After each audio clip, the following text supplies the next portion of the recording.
एक वादा जीवन भर साथ निभाने का, एक हाथ जो थाम ले कोई अपना सा। राहें सुलझती जाती हैं, मुस्कुरा उठता है बसंत हर ओर। घर मिल जाए जीवन राह में, जीवन साथी सच्चा राम सा। सच ही तो है, मुस्कुरा उठता है बसंत हर ओर। घर मिल जाए जीवन राह में, जीवन साथी सच्चा राम सा। कितनी सही बात है ये। पूरा जीवन किसी अनजान साथी का हाथ थामकर जीवन राह पर चल पड़ना आसान नहीं है, पर ये कोई नई बात भी तो नहीं है। अरेंज मैरिजेज में ऐसा ही तो होता है, या कहूँ कि मिक्स्ड फीलिंग होती है। उस अजनबी को जानने की एक मीठी सी एक्साइटमेंट होती है। तो आज की कहानी है सीमा और मनु की कहानी। एक साधारण से मध्यम वर्गीय परिवार की लड़की और लड़के की कहानी। और इस कहानी के किरदार 2 डिफरेंट स्टेट से हैं। 2 स्टेट्स लड़का यूपी बुलंदशहर से और लड़की उत्तराखंड काशीपुर से। तो बात स्टार्ट होती है यहाँ से कि लड़का एलिजिबल बैचलर है और उसके घर वाले शादी के लिए लड़की तलाश कर रहे हैं। लड़के का नाम मनु है, होम्योपैथिक डॉक्टर है और उसके परिवार में पेरेंट्स और 2 बहनें हैं जिनकी शादी हो चुकी है। बड़ी बहन अमेरिका रहती है अपनी फैमिली के साथ। वो भी चाहती है कि भाई की शादी जल्दी हो तो मुझे भी इंडिया आने का मौका मिले। उसने भी इसीलिए अपना नेटवर्क स्प्रेड कर रखा है, अपने सारे दोस्तों को कह रखा है कि कोई तो लड़की बताओ मेरे भाई के लिए। बस ये सब चल ही रहा था कि इसी बीच उसकी एक दोस्त चारू ने एक लड़की बताई और कहा कि अनु देख, ये मेरी रिलेटिव है, बहुत ही प्यारी लड़की है, टीचिंग जॉब में है। तू अपने भाई और पेरेंट्स को बोल कि वो लड़की आकर देख जाएं। हमारे ही घर एक कैजुअल सी मीटिंग रखते हैं, बता ठीक है? अनु को आइडिया अच्छा लगा। चारू ने फोटो सेंड किया। थोड़ा पुराना और छोटा था फोटो, पर उस लड़की का इनोसेंट फेस अच्छा लगा अनु को और उसने वो फोटो अपने भाई को सेंड किया और पूछा, बता तुझे लड़की कैसी लगी? मम्मी पापा के साथ जाकर देखा ना। पर अगर कहानी में ट्विस्ट ही ना हो तो मजा कहाँ। मनु ने फोटो देखा और कहा, दीदी ये फोटो तो बहुत छोटा है, क्लियर भी नहीं है यार, मैं ऐसे किसी को देखने नहीं जा रहा हूँ, रहने दे तू।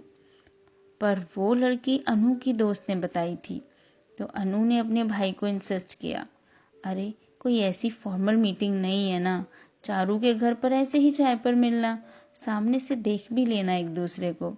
फाइनली वो मान गया और अक्टूबर नवंबर में एक डेट फाइनल हुई और सीमा, उसके पेरेंट्स, उधर मनु और उसके पेरेंट्स सब चारू के यहाँ मिले। खैर इधर उधर की बातें हुई और कुछ देर बाद मीटिंग ओवर। अब सब बहुत ईगर थे जानने के लिए कि हुआ क्या, दोनों ने एक दूसरे को पसंद किया भी या नहीं। अरे भाई सस्पेंस तो खत्म करो। सीमा से पूछा तो उसकी रजामंदी थी, पर जब मनु से पूछा तो उसने कहा, मुझे लड़की तो सही लगी, पर क्या? पर मैंने उससे कोई बात तो की ही नहीं, ठीक से देखा भी नहीं, कितने सारे लोग थे वहाँ। मनु ने कहा, मतलब मनु अभी खुद भी क्लियर नहीं था। उधर उसकी अमेरिका वाली अनु दीदी, वो भी सुनने को एक्साइटेड थी कि क्या रहा। उसने अपने भाई को फ़ोन किया, कैसी लगी लड़की तुझे मनु?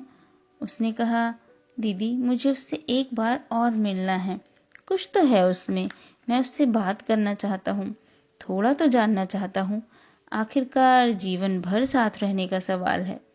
उस दिन तो सब लोग साथ थे, हम बात भी नहीं कर पाए। सबने कहा, अच्छा चलो मिल लो एक बार और। एक बार फिर मनु अपनी छोटी बहन सनी के साथ सीमा को देखने गया। वो लोग किसी रेस्टोरेंट में मिले, बातें हुई, साथ बैठे। इसके बाद फिर वही सवाल, वही उत्सुकता सबको कि क्या रहा। यहाँ तो इंडिया के 2 डिफरेंट स्टेट्स के साथ साथ यूनाइटेड स्टेट्स ऑफ अमेरिका तक यही क्यूरियोसिटी थी। तो इस बार जवाब था यस, मुझे सीमा बहुत अच्छी लगी, बहुत सुंदर है, कुछ तो खास बात है उसमें। अनजानी राहों में न जाने कब मुझे मिल गई तुम। ना आवाज दी न नाम लिया, पर यूं लगा कुछ कह गई तुम।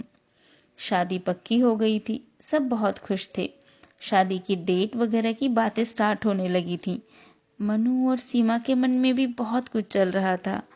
जैसे कैसा होगा उसका व्यवहार, उसके तौर तरीके, या वो कैसी होगी, मैं उसे खुश रख पाऊंगा या नहीं, वो मेरे घर में एडजस्ट हो पाएगी या नहीं। उनके बीच फोन पर बातों का सिलसिला हो चला था, और बातें ही काफ़ी कहाँ होती हैं एक दूसरे को जानने के लिए। वो शादी से पहले 6-7 बार चोरी चोरी मिल भी लिए थे।